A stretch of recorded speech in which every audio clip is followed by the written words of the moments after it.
I'm back with Paige's back, actually facing you, and today I just wanted to go over just a few special tests that I would want to consider if I thought a dog was presenting with DLSS. You know, when we're thinking about DLSS, the type of symptoms we're likely going to see is a dog maybe a bit slow and a bit sore from getting up from lying down, maybe have a bit of lameness in one leg, possibly some neuro signs or called equina signs. They'll have low back pain. So these are all the things that we probably have to assess and just get a bit of a feel for. So there are a couple of things that I would do in terms of hands-on techniques if I thought DLSS was a source of the dog's symptoms. One thing I'd do is just check out that lumbosacral junction, and I'd just go in there and have a really good feel. Paige is actually a little bit sensitive through her lumbosacral junction, so I've just got to be a bit mindful of that today. But just going in there and having a bit of a feel. Generally speaking, they might give you a bit of a pain response. I know. Good girl. Good job. So that's number one. Number two, we want to try to get that junction into a bit of extension, and it gets a little bit tricky because there's a few ways that we can do that. We can do it manually by trying to get the lumbar spine to extend, and doing that I find is easier in lateral recumbency.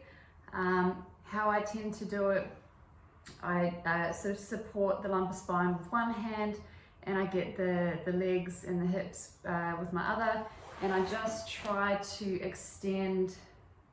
Yeah, okay, good girl. Extend the hips out and trying to get a bit more, bit more lumbar extension.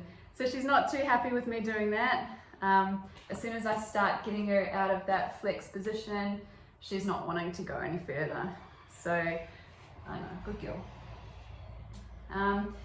The other thing I'd like to look at is the tail hike test can sometimes give you a bit of an indication too. Some dogs don't like having their tail pulled up.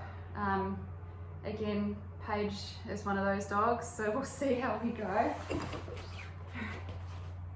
Paige, come here. Good girl. Alright, good job. Good job. Good job. I know. So all you're going to do, get the tail, very gently lift it up.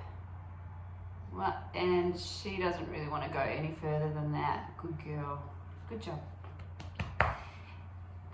Hip extension, again, this could indicate that there's a bit of a pathology happening in the hip, but it's always good to check, because as the hip comes out into extension, you can get a little bit of lumbar spine extension as well. So just coming down, supporting the leg.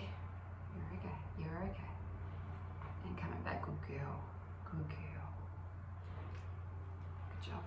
Not too happy with that one either.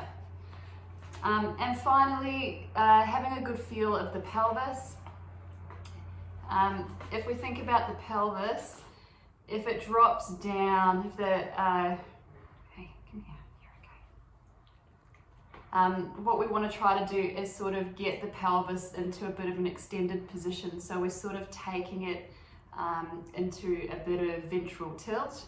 So one hand on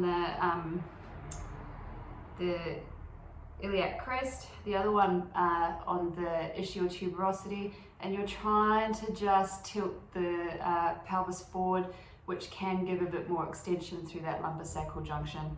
So just got to be a bit mindful with Paige because she is a bit sensitive. But I'm just pushing down this hand this way and just pulling up on the ischial tuberosity, and she's not too happy with me there. So those are a couple of my hands-on special tests that I would like to use if I think a dog is presenting with DLSS. Thanks for watching.